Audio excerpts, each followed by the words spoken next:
No jardim de casa, na árvore do parque, na praça, é comum observar abelhas sem ferrão polinizando as flores. Mas já parou para pensar onde estão instalados os ninhos das abelhas que polinizam as plantas nas áreas urbanas?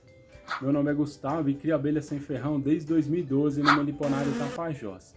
Desde que eu comecei a criar abelhas, o meu modo de observar a cidade mudou. Nos lugares em que me desloco, sempre acabo encontrando abelhas nidificadas. Nesse vídeo, eu vou mostrar as espécies mais comuns que pude registrar e como elas se comportam na paisagem urbana.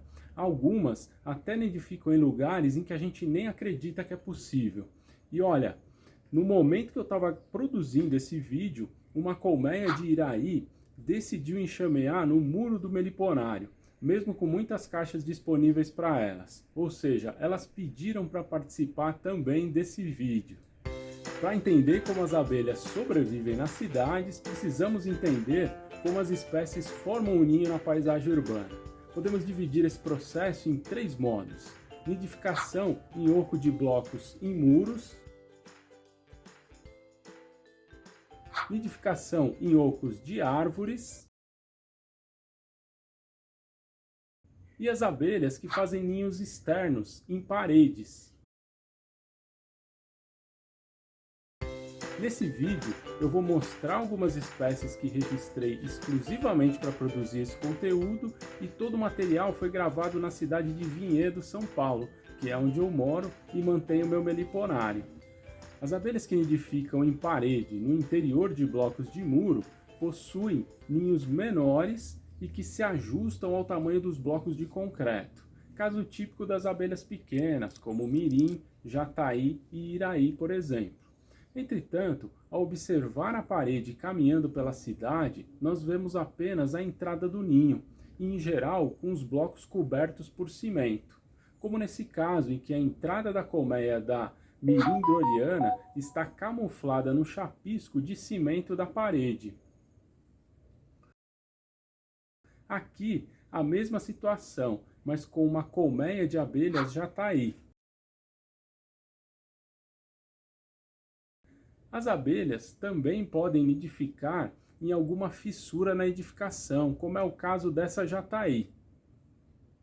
Existem situações até que as abelhas nidificam muito próximo do chão. Aqui o ninho está numa escada em uma condição bem complicada, mas observem que a colmeia parece bem saudável.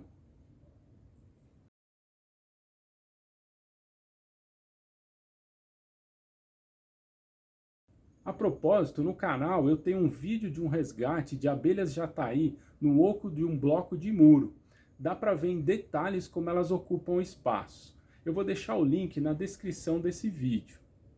A grande maioria das abelhas prefere nidificar nos troncos de árvore, mas imaginem que o oco do tronco precisa ter um diâmetro compatível com o volume do ninho da colmeia, o que não ocorre em todas as árvores e principalmente nas árvores novas. Além disso, as árvores com certa maturidade de vida e com tamanho adequado encontradas na cidade e que são propícias para a nidificação acabam sendo disputadas. Ainda por cima, elas precisam estar em locais com alguma oferta de alimento para as colmeias. Entretanto, entre as mais de 300 espécies de abelhas sem ferrão que existem no Brasil, apenas algumas delas se adaptaram à vida urbana. A primeira abelha que eu vou mostrar é a mandaguari, uma espécie bem populosa e que o ninho ocupa pelo menos o dobro de tamanho se comparada à da abelha jataí.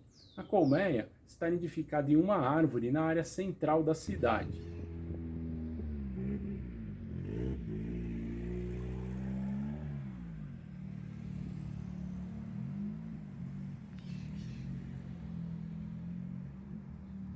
É possível perceber a quantidade de abelhas voando no entorno do canudo de entrada e como, aparentemente, o ambiente é inóspito para elas, sem presença de recursos normalmente que estão no ambiente natural. Entretanto, as campeiras dessa espécie têm um raio de voo de cerca de 1 km do ninho, o que possibilita buscar recursos em muitos lugares. Pelas imagens, é possível perceber como esse ninho está saudável. Eu já monitoro ele faz uns 4 anos pelo menos, e elas continuam ali contribuindo para a polinização urbana. Uma situação que ajuda a permanência delas no local, embora essa seja uma espécie defensiva, é que elas estão orientadas para a rua e numa altura a cerca de 2 metros do chão, não incomodando os transeuntes. Outro caso de nidificação em árvore é essa borá, que está num bairro nobre da cidade e bem arborizada.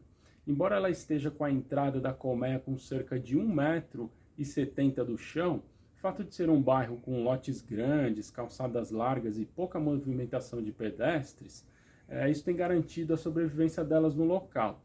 Essa é uma espécie muito populosa, defensiva e de difícil manejo. Ela é uma abelha muito bonita e também chamada de jataizão por ser parecida com a jataí.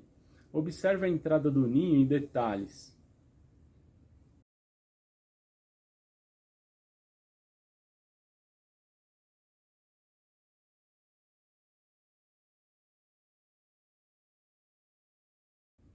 Aqui uma borá polinizando a astrapeia no meliponário.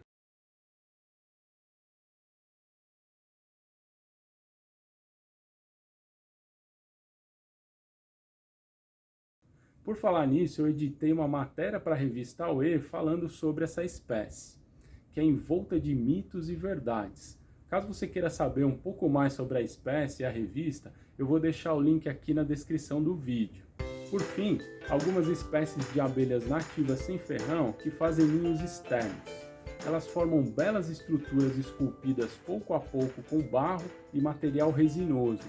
Dois exemplos bem frequentes nos muros da cidade são as espécies guaxupé e a boca de sapo. Vou começar com a boca de sapo, que é uma espécie que faz um ninho com uma entrada bastante ornamentada e é justamente por conta dessa particularidade que elas ganharam esse nome popular. É uma espécie bem populosa e defensiva. Aqui podemos observar com detalhes a entrada do ninho e algumas abelhas.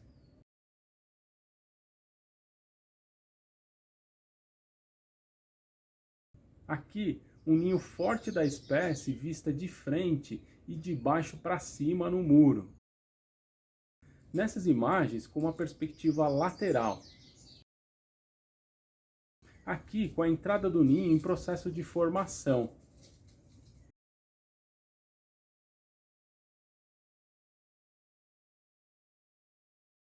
E por fim, no detalhe, as abelhas elaborando a estrutura de barro com resina que se prende à parede. Mesmo não sendo muito comum em meliponários, se você buscar no Google, vai notar que as pessoas criam elas dos modos mais diversos. É uma espécie com potencial interessante para aperfeiçoar técnicas de manejo. Eu mesmo, embora crie 10 espécies diferentes de abelhas, não crio a boca de sapo. Agora vamos falar da guaxupé, que é uma espécie que elabora um ninho bem robusto, talvez umas 3 ou 4 vezes maior do que o da boca de sapo. Esse ninho que registrei no meio da cidade, ele tem cerca de 1 m de altura. É uma espécie muito populosa e defensiva também. O ninho tem um formato arredondado, como vocês podem ver, e uma entrada bem pequena, que em geral fica na parte lateral da estrutura. Aqui eu procurei me aproximar o máximo possível para vocês poderem observar a entrada em detalhes.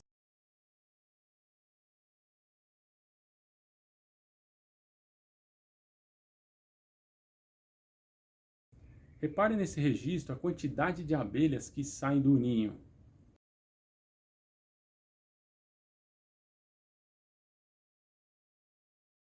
Embora não tenha identificado um ninho delas na proximidade do meliponário e não conheça nenhuma pessoa que cria a espécie, eu consegui registrar elas polinizando a flor de bananeira no quintal. Assim vocês conseguem observar em maior detalhe essa espécie.